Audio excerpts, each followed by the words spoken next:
nombre es Carolina Jankowitz y voy a presentar el trabajo final que preparé para el curso de posgrado de Estadística Espacial con R del doctorado en Biología, que es un trabajo sobre un análisis de autocorrelación para datos de presencia y ausencia de una especie que se van a utilizar en modelos de ocupación.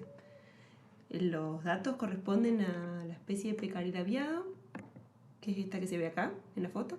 Es un mamífero nativo de Argentina, es un mamífero mediano que vive en piaras o grupos que pueden ir desde 50 a 200 individuos y es omnívoro. Esta especie se distribuye en toda América, desde el norte de Argentina hasta el sur de México, que es lo que se ve en el mapa en azul.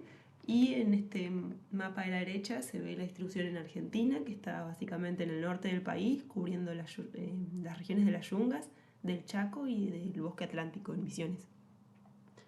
Parte de mi trabajo de tesis consiste en, para el caso del bosque atlántico en Misiones, evaluar qué factores, tanto de paisaje como variables antrópicas, afectan a la presencia de la especie. Para eso voy a trabajar con modelos de ocupación y con datos de cámaras trampa correspondientes a muestreos distintos muestreos que se han realizado a lo largo de toda la provincia y en el Parque Nacional Iguazú de Brasil, que también es bosque atlántico, y voy a analizar esos datos con modelos de ocupación. Uno de los supuestos de los modelos de ocupación es que los sitios deben ser independientes, es decir, que la probabilidad de detectar a la especie en un sitio no debe depender de la probabilidad de detectarla en otro de los sitios. Esto supone un desafío al tratarse de animales que se mueven, porque justamente al moverse pueden ir de un sitio al otro y ahí dejarían de ser independientes. Entonces, ahí surge la pregunta de cómo hacemos para definir si los dos sitios son o no independientes. Y lo que se suele hacer es establecer una distancia mínima entre sitios que se basa en el área de acción de la especie. El área de acción es una medida de la superficie que necesita un individuo que necesita recorrer para poder cumplir con todas sus necesidades. El problema con esto es que el área de acción suele variar mucho, tanto por cuestiones ecológicas como metodológicas. Ecológicas porque este proceso ecológicamente va a depender de diversos factores. Por ejemplo, en una región más seca es probable que el individuo tenga que recorrer más distancias para alimentarse porque hay menos diversidad o cantidad de alimento comparado con una región húmeda. O sea que eso va a significar que una región seca va a tener áreas de acción más grandes. Y por otro lado, cuestiones metodológicas, porque hay distintos métodos para estimarlo y algunos de los métodos no son comparables. Entonces lo que resulta es que cuando uno va a la bibliografía hay un montón de variabilidad en los valores de área de acción para una misma especie. Y eso dificulta el definir un criterio.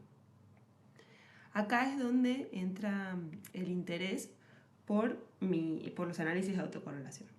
¿Qué es la autocorrelación? Es un proceso mediante el cual el valor que toma una variable en un punto en el espacio va a depender o estar relacionado con el valor de esa variable en otros puntos en el espacio. En este caso, aplicaría a este valor o el atributo que nos interesa es la presencia o no de una especie en un sitio que nos interesa saber qué tanto esté relacionada con la presencia en otros sitios debido a la distancia entre ellos.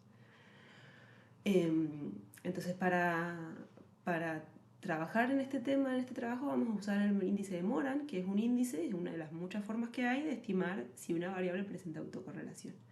Y lo que hace es, en la diapo abajo se puede ver la fórmula del índice, que lo que hace es evaluar la diferencia que hay entre los atributos de una variable versus la distancia entre ellos.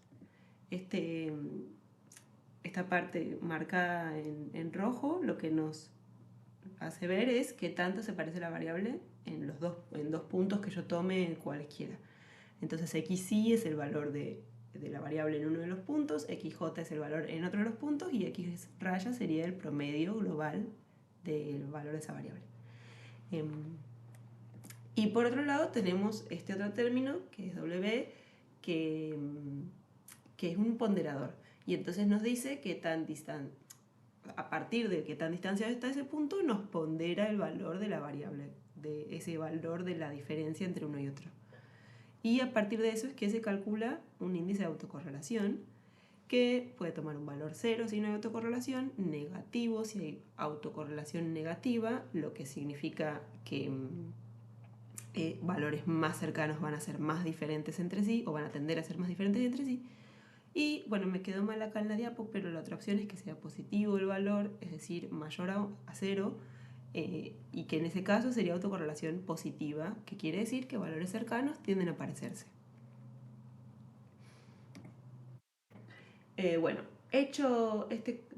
dado este contexto, lo que nos interesa en este trabajo es usar esta herramienta de autocorrelación para ayudarnos a definir cómo trabajar con estos datos que después vamos a usar en modelados de ocupación.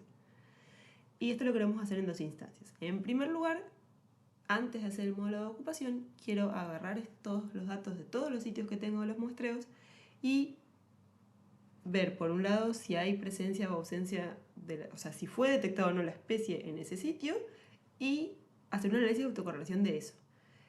Y hacer ese análisis de autocorrelación en función de la distancia, cosa que a mí me ayude un poco a definir esto del criterio que necesito para filtrar los sitios y que cumplan el supuesto de independencia. Es decir, qué tan separados deben estar los sitios entre sí.